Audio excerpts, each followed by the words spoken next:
సెకండ్లోనే banking జరిగిపోతుంది. ఫోన్పేలు వాడుతున్నారు మీరు అందరూ కూడా. అందరికీ ఇప్పుడు బ్యాంకింగ్ చాలా స్పీడ్గా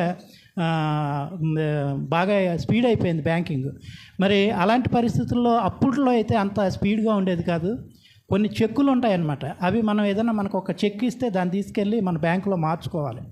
ఒకరోజు రాజమండ్రిలో ఒక 3 కోట్లు విలువైనటువంటి కొన్ని చెక్కుల్ని నేను హ్యాండిల్ చేస్తున్నాను. అయితే ఆ బ్యాంకులో ఉన్న వాళ్ళందరికీ నేనంటే చాలా ఇష్టం. ఎందుకంటే ఏమైనా ప్రోగ్రామ్స్ జరిగినా ఏం జరిగినా నన్ను తీసుకెళ్ళేవాళ్ళు. నేను అన్నీ కూడా ఆర్గనైజేషన్ బాగా చేసేవాడిని. అందుకని నేనంటే వేరే బ్యాంకులు 40 బ్యాంకులు ఉన్నాయి, వాళ్ళందరూ కూడా నేనంటే చాలా ఇష్టం. ఆ రోజు 3 కోట్లు విలువైనటువంటి చెక్కులు తీసుకుని నేను బండి మీద వెళ్తున్నప్పుడు కొంచెం వర్షంగా ఉంది.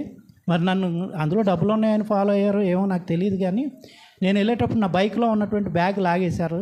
ఎవరో దాన్ని లాగేయడం జరిగింది. లాగేసినప్పుడు నేను స్టేట్ బ్యాంకు కంబాల చెరువు దగ్గరికి వెళ్ళేటప్పటికి నా బ్యాగ్ మిస్ అయింది. మిస్ అయినప్పుడు చూసుకుంటే చాలా టెన్షన్ పడిపోయాను. ఎందుకంటే 3 కోట్లు తెల్లారేటప్పటికి కొన్ని రిజిస్ట్రేషన్లు ఉంటాయి. ఈ రాజానగరం ఇలాగే కొన్ని ఊళ్ళో రిజిస్ట్రేషన్లు ఉన్నాయి. ఆ రోజు దరిదాపు ఒక 80 లక్షలు కోటి రూపాయలు దాదాపు ఆ రిజిస్ట్రేషన్ అమౌంట్స్ కావాలి. చాలా నా ఉద్యోగం ఇరుకును పడిపోయాను. సస్పెండ్ అయిపోవచ్చు, చాలామందికి ఉద్యోగాలు రావు. అలాంటి పరిస్థితుల్లో నేనేం చేశానంటే ఎతుకుతున్నాను అనమాట.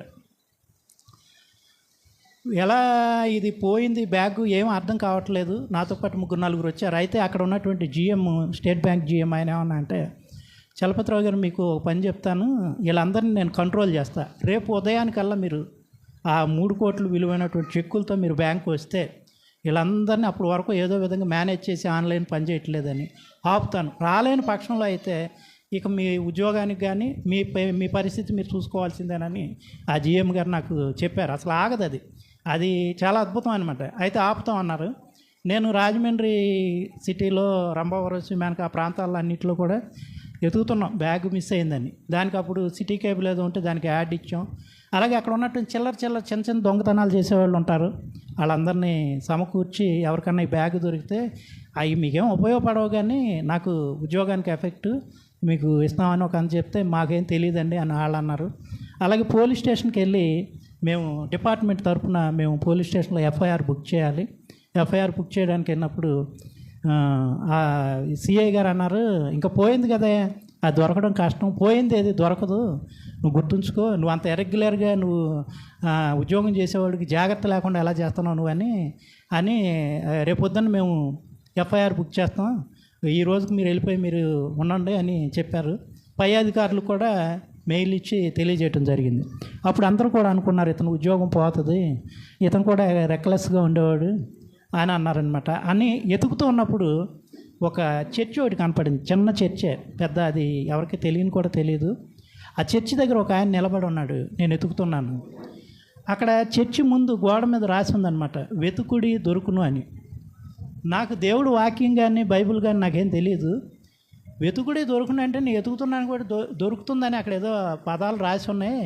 ఇదేదో బాగుంది, ఇది వెతికితే దొరుకుతుందనే పదం నేను చూడలేదు, ఇదేంటి ఇది ఒక డిఫరెంట్గా ఉందంటే అక్కడ వ్యక్తి నిలబడి పాస్టర్ గారు లాగా, ఆయన నువ్వు దేనికోసం ఎదుగుతున్నావే, చాలాసార్లు నేను చూశాను, నేను ఇక్కడ చర్చిలో ప్రార్థన చేసుకోండి, మీరు ఏమైనా పోగొట్టుకుంటే దొరుకుతుంది, అది ఆ పదానికి అర్థం వేరుంది కానీ నువ్వు అడిగింది కాదు అంటే. నేను అప్పుడు ఏం చెప్పానంటే, మాకు చాలామంది దేవుళ్ళు ఉన్నారు, వాళ్ళందరూ పూజ చేయగలను, ఇక్కడికి వచ్చి ఈయన కోసం ప్రార్థన చేయాల్సినంత అవసరం లేదు, వాళ్ళందరూ నాకు సహాయం చేస్తారంటే ఆయన ఏమన్నా అంటే, నాకు ప్రార్థన చేయడం కూడా రాదు, నేను క్రిస్టియన్ కాదు అని చెప్పినప్పుడు ఆయన అన్నాడు, ఏమన్నాడంటే, ఇది దొరకాలని నువ్వు మనుషులతోనూ నీ స్నేహితుడితోనూ మాట్లాడినట్టు నువ్వు దేవుడితో కొద్దిసేపు ఆ చర్చిలోకి వచ్చి మీరు ప్రార్థన చేసుకుని వెళ్ళండి అని చెప్పాడు అనమాట.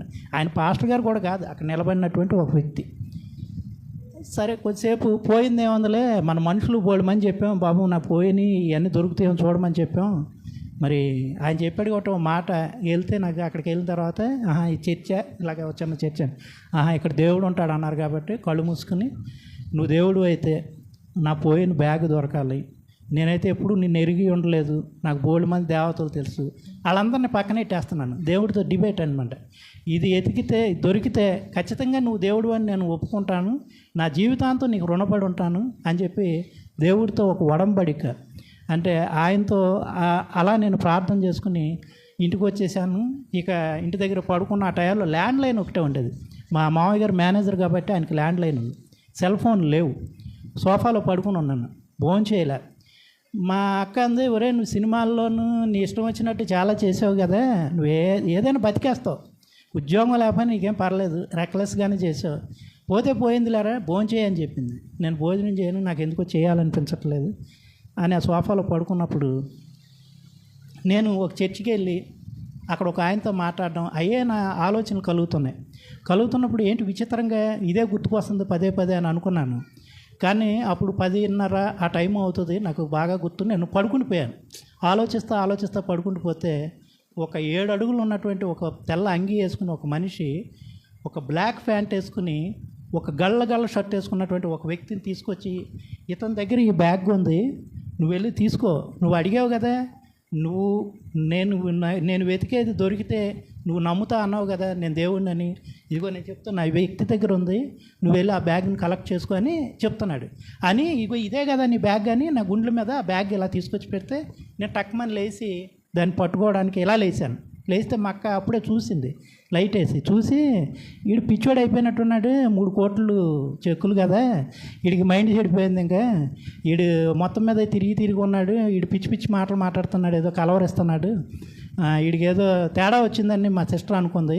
అప్పుడు మా అక్కతో అన్నాను, ఆయన ఎవరో వచ్చి నాకు బ్యాగ్ ఇచ్చారంటే, లేదురా నువ్వేదో ఆలోచించి పడుకుని పోయినాయి, ఎక్కడ దొరకవు, తుఫాను ఈరోజు అసలు దొరకవు, చాలా కష్టం అని చెప్పినప్పుడు రాత్రి 10:45, 11 ఆ టైంలో ఫోన్ రింగ్ అయింది.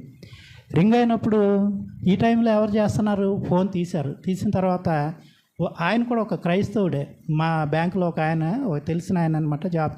ఆయనకి ఫోన్ చేశారు ఒకరు.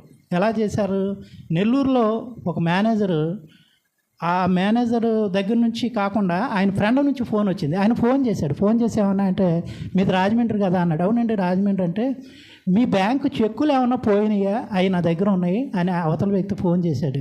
మీకు ఎలా తెలిసిందండి అని అంటే, మా అన్నయ్య, ఆయన ఒక సినిమా ఓనరు, మా అన్నయ్యను ఆ బ్యాంక్ మేనేజరు ఇద్దరు ఫ్రెండ్స్, ఆయన నెంబర్ ఉంది, ఆయన ఫోన్ చేస్తే మీ నెంబర్ ఇచ్చారు, రాజమండ్రిలో వాళ్ళది అయి ఉంటుంది అని చెప్పి ఆ నెంబర్ ఇచ్చారు మీకు, ఒకసారి మీదేనా అని అంటే, అప్పుడు లేదు పొద్దున్న నుంచి ఒక అతను చాలా వెతుకుతున్నాడు, అతని జాబ్ కూడా పోయేటట్టుంది, నిజంగా చాలా ఆశ్చర్యంగా ఉందని చెప్పి ఆయన ఫోన్ చేసి నాకు చెప్పినప్పుడు, ఆ వర్షంలో మా అటెండర్ని తీసుకుని నేను ఆ చెక్కులు కలెక్ట్ చేసడానికి వెళ్ళినప్పుడు, నల్ల ప్యాంటు, అదే గల్ల షర్ట్ ఉన్నటువంటి వ్యక్తి, అదే సాదృశ్యంగా మనిషి చేతిలో పెట్టినప్పుడు నాకు వర్షంలో చెమటలు పట్టి గుండె దడదడ కొట్టుకుంది. నా జీవితంలో అలాంటి పరిస్థితి అసలు ఎప్పుడూ జరగలేదనమాట. అసలు ఒళ్ళంతా చెమటలు పట్టేసింది వర్షంలో. ఆయన అంటున్నాడు బ్యాగ్ ఇచ్చేటప్పుడు, ఇదేంటి వర్షంలో తడిసావు, టవల్ ఇచ్చాను తుడుచుకున్నారు, మళ్ళీ చెమటలు పెట్టేస్తాను ఏంటి అన్నాడు. ఇది చాలా ఒక అద్భుతమైన సంఘటన అండి, నేను తర్వాత చెప్తానని చెప్పి ఆ బ్యాగ్ కలెక్ట్ చేసుకున్నప్పుడు 3 కోట్లు విలువైనటువంటి చెక్కు ఏది కూడా మిస్ అవ్వలేదు. తీసుకెళ్ళినప్పుడు మరి అక్కడ సిఐ గారి దగ్గరికి వెళ్ళి కంప్లైంట్ రిటర్న్ తీసుకోవడానికి ఉన్నప్పుడు ఆ సిఐ గారు అన్నాడు, నా చరిత్రలో ఇలా దొరికినటువంటిది పోయింది ఏది దొరకలేదు నా ఎవరి దగ్గర కూడాను, నువ్వు చాలా అదృష్టవంతుడు అని చెప్పాడు. బ్యాంక్కి వెళ్ళి ఇచ్చినప్పుడు వాళ్ళందరూ చాలామంది బొంబాయిలోను, హైదరాబాద్లోను కొంతమంది మిస్ అయినాయి, కానీ వాళ్ళ ఉద్యోగాలు పోయినాయి, చాలా ఇబ్బందులు పడ్డారు. కానీ అప్పటి నుంచి దేవుడిని నమ్మటం మొదలెట్టాం. మరి దేవుళ్ళు మరి అప్పుడు మా కుటుంబంలో ఎవ్వరూ నమ్మలేదు. మొట్టమొదటిగా నేను దేవుడిని నమ్మినప్పుడు మా ఇంట్లో వాళ్ళందరూ వ్యతిరేకించారనమాట, చాలామంది మా అన్నయ్యలు వాళ్ళందరూ అనమాట. ఎందుకురా నీకు అంటే, లేదు నాకు విశ్వాసం ఉంది, ఆయన దేవుడు, ఆయన కాబట్టి ఇచ్చాడు, పట్టుదలగా ఉన్నాను. మా కుటుంబం మొత్తం దేవుణ్ణి అంగీకరించి 2014లో బాప్టిజం తీసుకుని జాన్ వెస్లీ గారి చర్చికి వెళ్ళడం మొదలుపెట్టాం. మరి మా అన్య కుటుంబం నుంచి వచ్చినటువంటి వాళ్ళు మేము ఒక ఆదివారం నాడు ఒక ఆరాధన సంఘాన్ని క్రైస్ట్ వర్షిప్ సెంటర్ తరఫున జరిపిస్తూ ఉంటాం. చిన్న సంఘమే, పెద్ద ఇదే ఉండదు, కానీ అది కాకుండా అక్కడక్కడికి పాటలు పాడడానికి వెస్లీ గారు నన్ను పంపుతూ ఉంటారు. దేవుడు మరి మా కుటుంబాల్లో మమ్మల్ని మొట్టమొదటిగా ఎన్నుకుని దేవుని పరిచర్యలో కానీ దీనికి రక్షణనిచ్చి మా ఇంట్లో వాళ్ళందరూ, మా పిల్లలు కూడా రక్షణ పొందారు. మా ఇంట్లో